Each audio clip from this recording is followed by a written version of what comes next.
Hello and hello everyone, आप सबका हमारे चैनल पर स्वागत है। आज हम लेसन 12 करने जा रहे हैं, लिंकेजेस ऑफ फिजिकल एजुकेशन, जो इसका नाम है। जीएलईडी फर्स्ट ईयर का चैप्टर है। तो चलिए अब शुरू करते हैं हमारे इस चैप्टर में।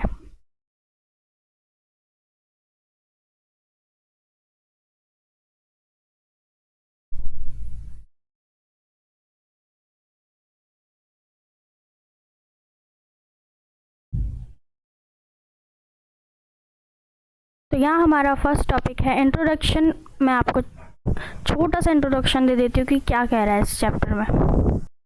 इंट्रोडक्शन में हम ये बात करेंगे कि इसके अंदर हमें physical education is the foundation of healthy lifestyle की। जी हाँ, फिजिकल एजुकेशन एक हेल्दी लाइफस्टाइल जीने के लिए बहुत इंपॉर्टेंट है और ये हमें बेसिक इन्फॉर्मेशन प्रोवाइड करता है कि कैसे एक हेल्दी लाइफस्टाइल हम जी सकते हैं।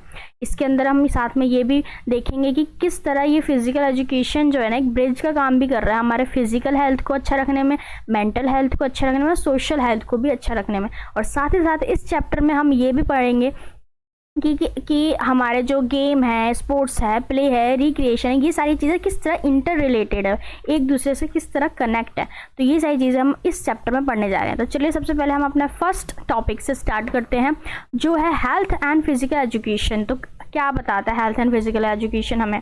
तो हेल्थ एंड फिजिकल एजुकेशन पहले तो ये बताता है कि हमारे ओवरऑल डेवलपमेंट के बारे में बताता है, right. Promotes overall physical and mental wellbeing. हमारा फिजिकल मेंटल वेलबींग या ओवरऑल डेवलपमेंट अच्छे से हो, प्रमोट करता है हमारा फिजिकल एजुकेशन। साथ ही में encourages healthy habits from a young age. एक यंग एज से हम हेल्दी हैबिट्स के टूवर्ड्स जाने लगते हैं।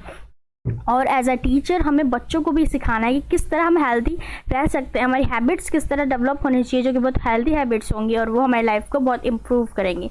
और साथ ही साथ में फिजिकल एजुकेशन हमें ये भी बताता है कि किस तरह हम बहुत सारे डिजीज़ से दूर रह सकते हैं, हमारा स्ट्रेस कम करता है, हमारे हेल्दी लाइफस्टाइल हमें स्ट्रेस एंजाइटी से दूर रखती है। तो इसलिए ये रिस्क जो है हमारे क्रॉनिकल डिजीज़ से और स्ट्रेस से ये रिड्यूस करने में भी बहुत मदद करता है। तो चलिए अब अगला सब टॉपिक देखते हैं। तो हमारा अगला सब टॉपिक है स्पोर्ट्स एंड गेम्स। इस चैप्टर में हमें स्पोर्ट्स एंड गेम्स के बारे में बताया है। तो यहाँ पे कुछ पॉइंट्स है, जैसे essential for team work and discipline, improve physical fitness and strategies thinking, provides opportunities for social interaction and competition. मतलब हमें इससे बहुत सारे वैल्यूज़ सीखने में मिलती है, साथ ही में हमें बहुत सारे स्किल्स सीखने को मिलती है, जैसे कॉम्पिटिटिवनेस की भावना आती है, हमें अपॉर्चुनिटीज़ मिलती है सोशल इंटरेक्शन की। किससे?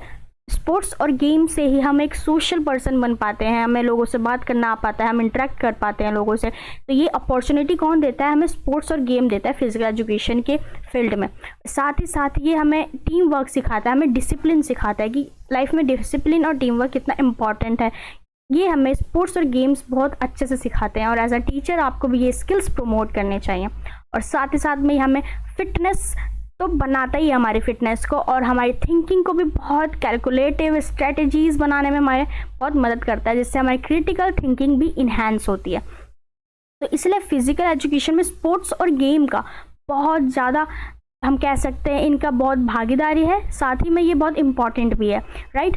तो चलिए अब आगे देखते हैं हमारा आगे सब टॉपिक क्या कहलाता है। तो आगे हमारा सब टॉपिक आ चुका है play in physical education. Physical education में प्ले का क्या रोल है? प्ले से आप क्या समझते हो? तो play is the foundation of learning and creativity.